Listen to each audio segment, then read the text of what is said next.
اعوذ باللہ من الشیطان الرجیم بسم اللہ الرحمن الرحیم هو الذی خلق من الماء، اور وہی ہے جس نے پانی سے پیدا فرمایا بشراً آدمی کو، فجعلہ نسبا وسحرا، پھر اس کے رشتے اور سسرال مقرر کیے، وکان ربک قدیرا، اور تمہارا رب قدرت والا ہے۔ سبحان اللہ، بڑی قدرت والا ہے جی۔ اس نے پانی سے انسان کو پیدا فرمایا۔ علماء کرام نے، مفسرین نے لکھا اس پانی سے مراد یا تو وہ پانی ہے جس سے آدم علیہ السلام کی مٹی کا خمیر بنایا گیا تھا، یا اس پانی سے مراد انسان کا نطفہ ہے جس سے بچہ پیدا ہوتا ہے۔ آپ خدا کی قدرت دیکھیں، پانی کا ایک قطرہ ہے، ایک بوند، اس سے پیدا فرماتا ہے، اور اسی سے کبھی مرد پیدا فرماتا ہے، کبھی عورت پیدا فرماتا ہے۔ سبحان اللہ، چیز ایک ہی ہے، لیکن جب بناتا ہے تو دو مختلف چیزیں بنا دیتا ہے اس سے۔ پھر آپ دیکھیں انسان جب بنتا ہے پانی کے ایک قطرے سے، وہ پانی کا قطرہ خون بنتا ہے، پھر گوشت کا لوتھڑا بنتا ہے، پھر ہڈی بنتا ہے، اور پھر آپ دیکھیں کہ جسم کے اندر بھی کتنے تغیرات پیدا ہوتے ہیں۔ ناخن دیکھیں تو الگ حیثیت ہے، گوشت اور جلد الگ حیثیت ہے، بال دیکھیں تو الگ۔ اس پانی کے نطفے کے اندر سے بال کہاں سے نکلتے ہیں؟ سبحان اللہ، یہ اس کی قدرت ہے کہ نہیں؟ یہ اس کی ہر چیز میں ہے تیری کارگری ٹپکتی، یہ کارخانہ تو نے کب رائے گاں بنایا۔ ہر چیز میں ہے، دیکھیں غور و فکر کریں، ایک پانی کے قطرے سے اس نے کیا کچھ بنا ڈالا۔ سبحان اللہ، انسان کے اعضاء دیکھیں کتنے خوبصورت، اللہ اللہ، اور کتنے ضرورت کے عین مطابق۔ ہاتھ وہی کام کرتا ہے جو ضرورت ہے، اس سے یہ پوری کر لیتا ہے۔ پاؤں، سبحان اللہ، آنکھیں، کان، ہر چیز ضرورت کے مطابق ہے، اور بنائی کس سے؟ پانی کے ایک قطرے سے۔ سبحان اللہ۔ پھر فرماتا ہے کہ اس نے ایک انسان بنا کر اس کا نسب اور سحر بنایا۔ نسب سے مراد یہ جو آباء و اجداد کی جو نسل ہوتی ہے، اس کو نسب کہتے ہیں، اور سحر سے مراد انسان جب شادی کرتا ہے تو شادی سے جو رشتہ قائم ہوتا ہے نا، اس کو سسرال کہتے ہیں، تو عربی میں اس کو سحر کہتے ہیں۔ یہ اللہ نے قائم فرمائے۔ سبحان اللہ، دیکھیں ایک ہی پانی کے نطفے سے مرد اور عورت کو پیدا فرمایا، پھر ان دونوں کو ایک دوسرے کی ضرورت بنا دیا، پھر ان سے آگے نسل بڑھانی شروع کر دی۔ فرمایا وَكَانَ رَبُّكَ قَدِيرًا، اور تیرا رب قدرت والا ہے۔ یہ اس کی قدرت ہے۔ سبحان اللہ، یہ اس کی قدرت ہے جی۔ اللہ اللہ، اس نے اپنی قدرت یوں بھی دکھائی ہے کہ مرد و عورت کے بغیر بھی پیدا کر سکتا ہے، مرد کے بغیر بھی پیدا کر سکتا ہے فقط عورت سے، عورت کے بغیر بھی پیدا کر سکتا ہے فقط مرد سے، نہ عورت ہو نہ مرد ہو تب بھی پیدا کر سکتا ہے۔ سبحان اللہ۔ عمومی طور پر تو ہم دیکھتے ہیں بچے کی پیدائش مرد و عورت سے ہوتی ہے، لیکن حضرت حوا رضی اللہ تعالیٰ عنہ کی پیدائش فقط ایک مرد سے ہوئی ہے، آدم علیہ السلام سے۔ حضرت آدم علیہ السلام کی پیدائش ہوئی، نہ مرد ہے نہ عورت ہے۔ حضرت عیسیٰ علیہ السلام کی پیدائش ہوئی فقط ایک عورت سے۔ سبحان اللہ، رب نے چاروں طریقے رائج کر کے دکھائے ہیں، اپنی قدرت کا اظہار فرمایا۔ بڑا قادر ہے جی، سبحان اللہ۔ وَيَعْبُدُونَ مِن دُونِ اللَّهِ مَا لَا يَنْفَعُهُمْ وَلَا يَضُرُّهُمْ، اور اللہ کے سوا ایسوں کی عبادت کرتے ہیں جو ان کا نہ بھلا کر سکتے ہیں نہ نقصان پہنچا سکتے ہیں۔ یہ عبادت کرنے کا ذکر ہو رہا ہے کہ اللہ کے سوا ایسوں کی مشرکین مکہ، رب نے فرمایا پیدا ان کو رب نے کیا، قدرت والا رب ہے، ایسی طاقت والا رب ہے، تو یہ بتوں کو کیوں پوچھتے ہیں؟ نہ انہیں نفع دے سکتے نہ نقصان، نفع نقصان تو دینے والے رب کی ذات ہے۔ اگر بتوں کی عبادت کرو تو تمہیں کیا ثواب دیں گے؟ کچھ بھی نہیں۔ عبادت نہ کرو تو تمہیں کیا سزا دیں گے؟ کچھ بھی نہیں۔ تو یہ ثواب اور سزا جو ہے یہ رب دیتا ہے جو قدرت والا ہے۔ وَكَانَ الْكَافِرُ عَلَىٰ رَبِّهِ ظَهِيرًا، اور کافر اپنے رب کے مقابل شیطان کو مدد دیتا ہے۔ اللہ اکبر۔ دیکھیں آیت میں پہلے رب نے یہ فرمایا کہ ایسوں کی عبادت کرتے ہیں جو نفع دے سکتے ہیں، نہ نفع دے سکتے ہیں نہ نقصان۔ ایک بات تو یہ ہے رب نے عبادت کا ذکر فرمایا، اس کے بعد فرمایا ہے کہ ایسوں کی جو نہ نفع دے سکتے نہ نقصان۔ مجھے یہ بتائیں کیا اولیاء اللہ نفع نقصان دیتے ہیں کہ نہیں؟ اللہ کا ولی اگر کسی سے ناراض ہو کر بد دعا کر دے، اس کا کیا حشر ہوگا؟ کیا کوئی بت ایسا کر سکتا ہے؟ اور اللہ کا ولی کسی بندے سے راضی ہو کے رب کی بارگاہ میں اس کے حق میں دعا کر دے تو کیا ہوگا؟ سبحان اللہ، نفع ہوگا کہ نہیں ہوگا؟ تو بتوں کو، اولیاء کو اکٹھا کر دینا یہ بہت بڑا ظلم ہے دین اسلام میں، بہت بڑا ظلم۔ کہاں بت اور کہاں اولیاء؟ اولیاء کی شان یہ ہے کہ قرآن و حدیث ان کی فضیلت میں بھرے ہوئے، سبحان اللہ، لیکن بتوں کی کہیں شان نظر آتی ہے؟ اور بات ہو رہی ہے کہ عبادت کی۔ اب اولیاء اللہ کی کون عبادت کرتا ہے؟ جاہل سے جاہل مسلمان بھی ایسا کام نہیں کرتا۔ پھر خواہ مخواہ مسلمانوں پہ شرک کے فتوے لگانا بہت بڑا ظلم ہے۔ پھر رب نے واضح فرما دیا وَكَانَ الْكَافِرُ، اور کافر، یہ کافر جو بتوں کی عبادت کرتے ہیں، عَلَىٰ رَبِّهِ ظَهِيرًا، اپنے رب کے مقابلے میں شیطان کی مدد کرتے ہیں۔ یعنی شیطان تو چاہتا یہ ہے کہ لوگ سیدھے راستے سے بھٹکیں، یہ بتوں کی عبادت کر کے اس کی خواہش پوری کر رہے ہیں، اس کی مدد کر رہے ہیں۔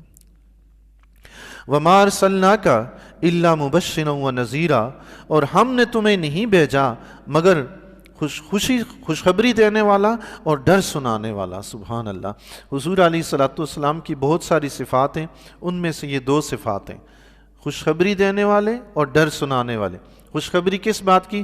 کہ جو ایمان لا کر نیک عمل کرے گا اس کے لیے جنت ہے، اور جو ایمان نہیں لایا، کفر پر اڑا رہا، معصیت پر اڑا رہا، تو فرمایا اس کے لیے جہنم کی سزا ہے۔ یہ حضور علیہ الصلوۃ والسلام نے ہمیں بتایا۔ حضور علیہ الصلوۃ والسلام اسی لیے تشریف لائے تھے کہ لوگوں کو آگاہ کر دیں۔ رب نے فرمایا ہم نے آپ کو صرف مبشر اور نذیر بنا کر بھیجا، یعنی حبیب آپ یہ پریشان نہ ہوں کہ کوئی ایمان نہیں لایا تو کیوں نہیں لایا۔ حضور علیہ الصلوۃ والسلام بہت کوشش فرماتے تھے کہ لوگ کسی طرح ایمان لا کر جہنم سے بچ جائیں، تو اس کے لیے بڑی مشقت بھی اٹھاتے حضور علیہ الصلوۃ والسلام۔ رب نے حضور علیہ الصلوۃ والسلام سے فرمایا حبیب آپ کی ڈیوٹی پیغام پہنچانا ہے، بس اپنے آپ کو مشقت میں نہ ڈالیں، پریشان نہ کریں۔ قُلْ مَا أَسْأَلُكُمْ، اچھا ایک پچھلی آیت میں جو اللہ تعالیٰ نے ذکر فرمایا تھا کہ انسان کو پانی سے پیدا فرمایا، پھر اس سے نسب اور صہر پیدا بنائے، اس آیت کے شان نزول میں مفسرین نے ایک بات یہ بھی لکھی ہے کہ یہ آیت حضرت فاطمہ الزہرا رضی اللہ تعالیٰ عنہ اور حضرت علی رضی اللہ تعالیٰ عنہ کے نکاح کے وقت نازل ہوئی۔ سبحان اللہ۔ حضرت علی رضی اللہ تعالیٰ عنہ حضور علیہ الصلوۃ والسلام کی بارگاہ عالیہ میں حاضر ہوئے، حضرت فاطمہ الزہرا رضی اللہ تعالیٰ عنہ کا رشتہ مانگا اپنے لیے، اور یہ حضرت ابوبکر صدیق رضی اللہ تعالیٰ عنہ اور حضرت عمر رضی اللہ تعالیٰ عنہ نے حضرت علی رضی اللہ تعالیٰ عنہ کو مشورہ دیا تھا کہ آپ حضور علیہ الصلوۃ والسلام سے حضرت فاطمہ الزہرا رضی اللہ تعالیٰ عنہ کا ہاتھ مانگیں۔ تو حضرت علی رضی اللہ تعالیٰ عنہ نے دونوں کا شکریہ ادا کیا کہ آپ کا بہت شکریہ، میری تو اس طرف توجہ ہی نہیں تھی۔ تو حضرت علی رضی اللہ تعالیٰ عنہ حضور علیہ الصلوۃ والسلام کی بارگاہ میں پہنچے، عرض کی، تو آقا علیہ الصلوۃ والسلام نے اپنی پیاری شہزادی حضرت فاطمہ الزہرا رضی اللہ تعالیٰ عنہ سے پوچھا، اجازت چاہی کہ آپ کا نکاح کیا حضرت علی سے کر دیا جائے؟ تو ایک روایت میں آتا ہے کہ آپ رضی اللہ تعالیٰ عنہ خاموش ہو گئیں، اور ایک روایت میں آتا ہے کہ آپ رضی اللہ تعالیٰ عنہ رو پڑی اور فرمانے لگی کہ کیا آپ میرا نکاح قریش میں سے ایک ایسے انسان سے کرنا چاہتے ہیں جو غریب ہے؟ حضرت علی رضی اللہ تعالیٰ عنہ کے پاس کوئی مال و دولت نہیں تھا، ظاہری مال و دولت کچھ نہیں تھا، لیکن باطنی اتنے مالا مال تھے۔ سبحان اللہ، اللہ اللہ۔ آج جتنے بھی اولیاء کرام ہیں نا، وہ ایک سلسلہ جو سلسلہ ہے بیعت کا، اور یہ سلاسل جو تصوف کے ہیں، حضرت صدیق اکبر رضی اللہ تعالیٰ عنہ تک پہنچتا ہے، باقی سارے حضرت علی تک پہنچتے ہیں۔ سبحان اللہ۔ جتنے بھی اولیاء چلے وہ آپ سے چلیں، حضرت علی رضی اللہ تعالیٰ۔ ہاشمی میاں زیدہ مجدہ علماء اہل سنت کے بہت بڑے عالم دین ہیں۔ آپ ایک مرتبہ بیان میں فرما رہے تھے کہ حضرت امام حسن رضی اللہ تعالیٰ عنہ نے جو حضرت امیر معاویہ رضی اللہ تعالیٰ عنہ سے صلح کی، تو وہ آپ کے پاس دو چیزیں تھیں۔ حضرت امام حسن رضی اللہ تعالیٰ عنہ کے پاس دو چیزوں کی بادشاہت تھی، حکمرانی تھی، ایک ظاہری حکمرانی تھی، ایک باطنی حکمرانی تھی، ولایت کی۔ فرمایا ظاہری حکمرانی تو امیر معاویہ کو دے دی، مگر باطنی حکمرانی اپنے پاس رکھی۔ سبحان اللہ، یہ ولایت کی حکمرانی۔ تو یہ حضرت علی رضی اللہ تعالیٰ کی تو شان ہی جدا ہے۔ بظاہر مال وغیرہ کچھ نہیں تھا، لیکن اللہ نے آپ کو بڑا نوازا تھا۔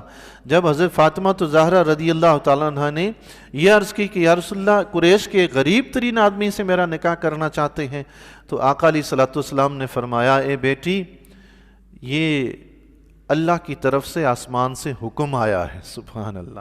حضرت فاطمہ زہرا رضی اللہ تعالیٰ عنہ نے فرمایا، دیکھیں نا، یہ ہے اللہ اور اس کے رسول کی اطاعت۔ ابھی تھوڑی دیر پہلے فرمایا کہ غریب انسان سے میرا نکاح کرنا چاہتے ہیں، اور جب حضور نے فرمایا کہ یہ اللہ کا حکم آیا ہے تو فرمانے لگی، یا رسول اللہ، جب اللہ کا حکم آیا ہے تو اللہ اور اس کے رسول کی رضا پر میں بھی راضی ہوں۔ سبحان اللہ۔ یہ ہے اللہ اور اس کے رسول کے حکم کے سامنے سر جھکا دینا۔ بس مجھے لگ رہا ہے کہ یہ چیز اچھی نہیں ہے، وہ چیز اچھی نہیں ہے، پتہ چلے کہ نہیں اللہ اور اس کے رسول کا حکم ہے، ایسے ہی کر، اچھا اپنی عقل قربان کر دے بندہ۔ بس چونکہ اللہ اور اس کے رسول سے بڑی عقل اگر کوئی سمجھتا ہے تو وہ تو سیدھا کافر ہی ہوگا نا۔ بڑی عقل کس کی ہو سکتی؟ اللہ اور اس کا رسول ہی سب سے بہتر جانتے ہیں۔ اللہ اکبر۔ حضرت فاطمہ زہرا رضی اللہ تعالیٰ عنہ کی ازدواجی زندگی، گھریلو حال احوال کتابیں پڑھیں تو اللہ اکبر، بندہ حیران ہوتا ہے۔ شہزادی یہ کونین ہیں، اللہ اللہ، سردار دو جہاں کی شہزادی ہیں، اور گھر میں رہن سہن اتنا سادہ، اللہ اللہ۔ آپ رضی اللہ تعالیٰ عنہ کے بارے میں آتا ہے کہ آپ کا جو بستر تھا نا، ایک بکرے کے ایک چمڑے کا بستر تھا جو نیچے بچھاتے تھے، اور ایک کمبل تھا جو اوپر اوڑھتے تھے، اور وہ کمبل کی کیفیت یہ تھی کہ اگر سر کی طرف کھینچتے تھے تو پاؤں ننگے ہو جاتے تھے، پاؤں کی طرف کرتے تھے تو سر ننگا ہو جاتا تھا۔ اللہ اکبر۔ اس خزانے میں کچھ کمی نہ تھی جی، چاہتے تو جنت سے سب کچھ آ جاتا، مگر آقا علیہ الصلوۃ والسلام نے دنیا پسند ہی نہیں فرمائی۔ حضرت فاطمہ زہرا رضی اللہ تعالیٰ عنہ حضور علیہ الصلوۃ والسلام کی بارگاہ عالیہ میں حاضر ہوئی اور عرض پیش کی کہ یا رسول اللہ، ہمارا بستر ایسا ہے، وہ رات چمڑا جو نیچے بچھاتے ہیں نا، صبح اسی میں جا کر اونٹ کے لیے چارہ لے کر آتے ہیں، اسی میں باندھ کے لاتے ہیں، اور کچھ ہے ہی نہیں گھر میں۔ آقا علیہ الصلوۃ والسلام نے فرمایا، اے بیٹی صبر کرو۔ سبحان اللہ، کیا درس ہے۔ ہمارے ہاں بیٹی ایک شکایت لے کر آتی ہے تو آگے سے گھر والے 10 اور تیار کر لیتے ہیں۔ دیکھیں حضور علیہ الصلوۃ والسلام اللہ کے نبی اپنی بیٹی کو کیسی نصیحت فرما رہے ہیں۔ وہاں تو دیر ہی نہ لگتی جی مسئلہ حل کرنے میں، کون سی دیر تھی، لیکن آقا علیہ الصلوۃ والسلام نے اپنی امت کو درس دیا۔ حضرت فاطمہ زہرا رضی اللہ تعالیٰ عنہ سے فرمایا، اے بیٹی صبر کرو۔ حضرت موسیٰ علیہ السلام اور آپ کی بیوی 10 سال تک ان کا بستر صرف ایک کتوانی چادر تھی، صرف ایک چادر، 10 سال تک۔ آپ کے پاس تو پھر 2 ہیں، ایک نیچے چمڑا بچھانے کا، ایک کمبل اوڑھنے کا۔ اللہ اکبر، سبحان اللہ۔ اللہ تعالی ہمیں بھی صبر کی توفیق عطا فرمائے جی۔